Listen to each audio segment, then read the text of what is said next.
Bueno, pues ya estamos aquí, en lo más profundo de la cueva interior. Después de que el fuego de la transmutación lo ha quemado todo lo que era falso, llegamos a un lugar donde el tiempo, tal y como lo conocemos, se detiene.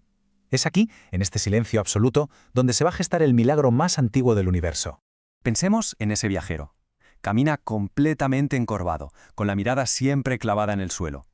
Ha llegado hasta el fondo de la cueva, vamos, al epicentro de su propia oscuridad. Y ahí, el viento del espíritu le susurra algo, una única condición para poder continuar. Para seguir, tienes que soltar la carga. Pero claro, el viajero tiene miedo, un pánico atroz. Y es que es normal, ¿no? Se ha pasado toda una vida creyendo que él es ese peso. Piensa, si suelto mi historia, mis cicatrices, mi nombre, ¿qué queda de mí? Le aterra la idea de que si suelta el fardo, se va a desvanecer, a convertirse en nada. Y es justo en ese punto, en el de máxima resistencia, cuando entra en juego el instinto de pureza. Esa brújula interna que siempre apunta a lo real. Y empuja, pero no con fuerza, no, sino con una suavidad que ninguna voluntad puede resistir. El viajero, agotado de luchar, simplemente se rinde, cae de rodillas. Y en ese acto de rendición total, el fardo se deshace, el nombre se disuelve como sal en el agua, las penas se vuelven humo, y el suelo de la cueva se abre para recibirle. Este suelo que lo recibe es una tumba. Pero ojo, no es un final de tristeza, ni mucho menos. Es la liberación definitiva. Estamos ante el sepulcro del hombre antiguo, de ese viejo cascarón, de ese personaje que creíamos ser. Y es aquí, en esta tierra sagrada, donde vamos a enterrar todo lo que nos mantenía prisioneros.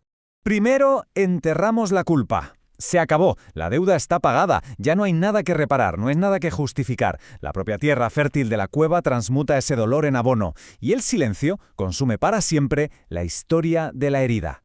Después, enterramos los adjetivos. Se acabó el teatro. Ya no hay un bueno o un malo, un exitoso o un fracasado. Todo eso eran solo máscaras, disfraces que el ego nos obligaba a llevar. Y claro, si la obra se ha acabado, el disfraz ya no tiene ningún sentido. Y finalmente, enterramos el pasado. Las voces de los padres, las expectativas de los maestros, el peso de los milenios. Todos esos recuerdos que usábamos casi como una ancla para definirnos, se hunden en el silencio más profundo que podamos imaginar. Es en esta tumba donde el instinto de pureza completa su obra, porque su verdadera función en realidad nunca fue limpiar las manchas de la identidad, sino algo mucho más profundo, disolver por completo a la identidad que se creía manchada. El silencio es la mortaja de ese antiguo yo. Y en la quietud que sigue a este entierro, una pregunta flota en el aire. Con todo lo que conocíamos ya disuelto, entonces, ¿es este el final? La respuesta es no, porque fíjense bien, mientras la sombra muere, está ocurriendo un milagro, y ocurre exactamente en el mismo espacio. Donde había piedra fría, ahora hay un calor suave. Donde veíamos un final, se revela un principio. El adiós a la sombra es, al mismo tiempo, el hola a la eternidad. Es una alquimia sagrada. Observen cómo la tumba, sin moverse un centímetro, se transforma. De repente, se cubre de plumas. La dureza de la piedra se convierte en la ternura de un nido. El lugar del final era, desde el principio, el lugar del nacimiento. Era el nido del águila. Al soltar todo lo que no se era, se permite por primera vez que lo que se es respire sin obstáculos. Este es el despertar del dos veces nacido. El primer nacimiento fue de la carne y del olvido. Pero este segundo, este es del espíritu y de la verdad. Las reglas de este nido son simples y a la vez lo cambian todo. Aquí ya no hacen falta historias para justificar la propia existencia. No se necesitan méritos ni logros para merecer estar. Simplemente existir. Ese es el único y soberano oficio.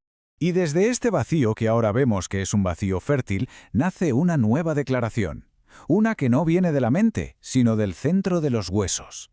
Ya no soy el que busca, soy el espacio donde la búsqueda termina. Ya no soy el que sufre, soy la paz que abraza el dolor.